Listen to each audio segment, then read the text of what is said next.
அஸ்ஸலாமு அலைக்கும் வரஹ்மத்துல்லாஹி வரகாத்துஹு. Welcome back to our channel. இப்போ இருக்க காலகட்டத்தில் இப்போ இருக்க பெற்றோர்கள் அவர்களுடைய கோபத்தையும் டென்ஷனையும் நம்ம பிள்ளைகளிடத்துல தான் காட்டிக்கொண்டு இருக்கின்றோம். அப்படி வாய்க்கு வந்தவாறு திட்டுவதனால் பிள்ளைகளுக்கு என்ன விளைவு ஏற்படுகிறது, நமக்கு என்ன விளைவு ஏற்படுகிறது, அதுவும் இந்த குறிப்பாக ரமலான் மாதத்தில் திட்டுவதனால் என்னென்ன பாதிப்பு நமக்கும் குழந்தைகளுக்கு ஏற்படுவது அந்த வீடியோவில் பார்க்க போகிறோம். ஸோ வீடியோ ஸ்கிப் பண்ணாமல் பாருங்கள். வீடியோ ஃபர்ஸ்ட் டைம் பார்க்கணுன்னா கண்டிப்பாக சப்ஸ்கிரைப் பண்ணி கிளிக் பண்ணிட்டு பக்கத்தில் இருக்க பெல் ஐக்கான் கிளிக் பண்ணிட்டு ஆல் ஆப்ஷனை கொடுத்துருங்க.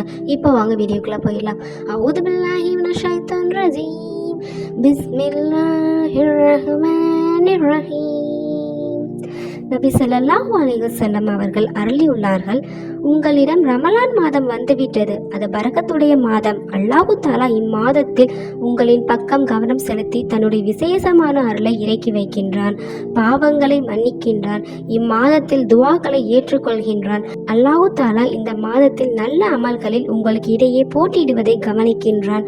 உங்களை பற்றி மலக்குமார்களிடம் பெருமை பாராட்டி கொண்டு இருக்கின்றான். ஆகவே உங்கள் புறத்தில் நன்மைகளை அல்லாஹுவிடம் காண்பியுங்கள். இம்மாதத்திலும் அல்லாஹுடைய அருளை விட்டு நீங்கி இருப்பவன் தான் துர்பாக்கியசாலி என்று நபி ஸல்லல்லாஹு அலைஹி வஸல்லம் அவர்கள் அருளியதாக உபாதா பின் அஷாமி ரலியல்லாஹு அன்ஹு அவர்கள் அறிவிக்கிறார்கள். 3 மனிதர்களுடைய துவாக்கள் மறுக்கப்படுவதில்லை. முதலாவது நோன்பாளியின் துவா, அவர் நோன்பு திறக்கும் வரை. இரண்டாவது நீதி செலுத்தும் அரசனின் துவா. மூன்றாவது அந்நீதி இழைக்கப்பட்டவரின் துவா. அல்லாஹு தாலா அதனை மேகங்களுக்கு மேல் உயர்த்தி அதற்காக வானத்தின் கதவுகள் திறந்து வைக்கின்றான். இன்னும் என்னுடைய கண்ணியத்தின் மீது ஆணையாக நிச்சயமாக உனக்கு நான் உதவி செய்வேன். ஏதேனும் ஒரு நலன் கருதி அது தாமதமாக ஆனாலும் சரி என்று அல்லாஹு சுப்ஹானஹு தஆலா கூறியதாக ஸல்லல்லாஹு அலைஹி வஸல்லம் அவர்கள் அருளியுள்ளார்கள்.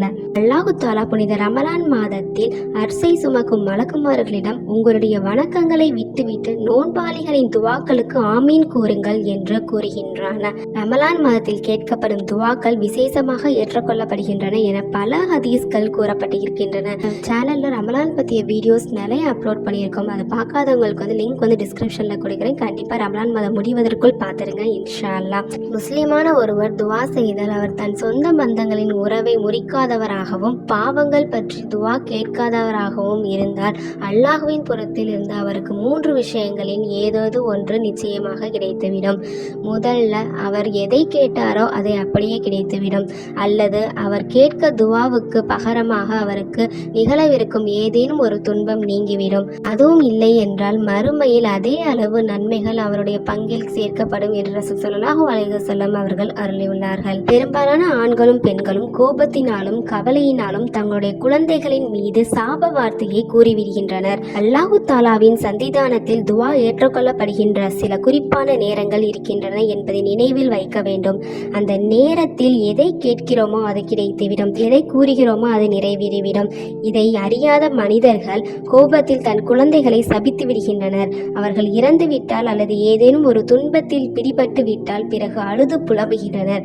அந்த துன்பம் நம்முடைய சாபத்தினால் தான் ஏற்படுகிறது என்ற சிந்தனையும் அவர்களுக்கு வருவதில்லை. எனவே இன்ஷா அல்லாஹ் உங்களுடைய குழந்தைகளை, பொருட்களை, மிருகங்களை, வேலைக்காரர்களை ஆகியோரின் மீது சாப வார்த்தையை கூறாதீர்கள். ஏனென்றால் அது அல்லாஹு தாலாவினால் ஏற்றுக்கொள்ளப்படக்கூடிய குறிப்பான நேரத்தில் நிகழ்ந்துவிடக்கூடும் என்று ரசூல் ஸல்லல்லாஹு அலைஹி வஸல்லம் அவர்கள் நவின்றியுள்ளார்கள். குறிப்பாக புனித ரமலான் மாதம் முழுவதுமே துவா ஏற்றுக்கொள்ளப்படுகிற குறிப்பான நேரமாக இருக்கிறது. அதில் மிக்க கவனத்துடன் பத்துவாக்களை விட்டு தவிர்த்து கொள்ள முயல்வது அவசியமாகும். புனித ரமலான் மாதத்தில் அல்லாஹுவை நினைவு கொள்பவர் அதிக மன்னிக்கப்படுகின்றனர். அல்லாஹுவிடம் கேட்பவர் நிராசையாக விடுவதில்லை என்று ரசூல் ஸல்லல்லாஹு அலைஹி வஸல்லம் அவர்கள் கூறியதாக உமர் ரலியல்லாஹு அன்ஹு அவர்கள் அறிவிக்கிறார்கள். இவை அனைத்திற்கும் பிறகு முக்கியமான ஒரு விஷயத்தை கவனிக்க வேண்டும். துவா ஏற்றுக்கொள்ளப்படுவதற்கு சில நிபந்தனைகள் இருக்கின்றன.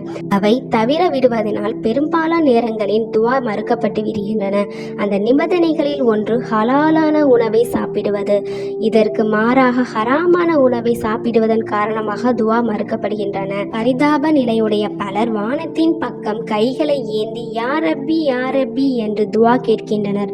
ஆனால் அவர்களுடைய உணவு ஹராம், குடிப்பது ஹராம், அவர்களின் ஆடையும் ஹராம். இந்த நிலையில் துவா எவ்வாறு ஏற்றுக்கொள்ளப்படும் என்று ரசூல் ஸல்லல்லாஹு அலைஹி வஸல்லம் அவர்கள் அருளியுள்ளார்கள்.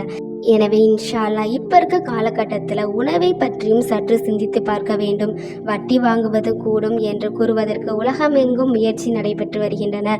உத்தியோகஸ்தர்கள் லஞ்சம் வாங்குவதையும் வியாபாரிகள் மோசடி செய்வதையும் நல்லதென விலக்கிக் கொண்டிருக்கின்றார்கள். இவ்வாறு ஹராமான உணவுகளை உள்ளே சென்றால் நம்முடைய துவாக்கள் எவ்வாறு ஏற்றுக்கொள்ளப்படும்? அல்லாஹு சுப்ஹானஹு வ தஆலா இவை அனைத்திலிருந்தும் நம்மளை அனைவரையும் பாதுகாப்பானாக.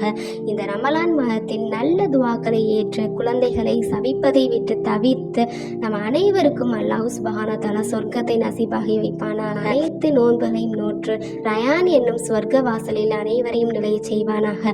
எனவே இன்ஷா அல்லாஹ் சகோதர சகோதரிகளை தனக்காகவும் துவா செய்து கொண்டு பாலஸ்தீன் மக்களுக்கு யூதர்களால் ஏற்பட்ட இன்னல்கள் நீங்கிட ஒவ்வொரு வக்துடைய தொழுகைக்கு பின்னாலும் ஷஹர் நேரத்திலும் இஃப்தார் நேரத்திலும் துவா செய்வோம். இன்ஷா அல்லாஹ் அவர்களுக்கு விரைவில் வெற்றி கிடைக்கும்படி அல்லாஹ் சுப்ஹானஹு வ தஆலா கிருபை செய்வானாக. ஆமீன் ஆமீன் யா ரப்பில் ஆலமீன். இன்ஷா அல்லாஹ் இந்த வீடியோ பிடிச்சிருந்தா கண்டிப்பாக லைக் பண்ணுங்கள் அண்ட் ஃப்ரெண்ட்ஸ் அண்ட் ஃபேமிலிஸ்க்கு ஷேர் பண்ணுங்கள். இன்னும் நான் சேனலை சப்ஸ்கிரைப் பண்ணாமல் இருந்தீங்கன்னா கண்டிப்பாக சப்ஸ்கிரைப் பண்ணுங்கள். யூஸ்ஃபுல்லான வீடியோவில் மீட் பண்ணலாம்.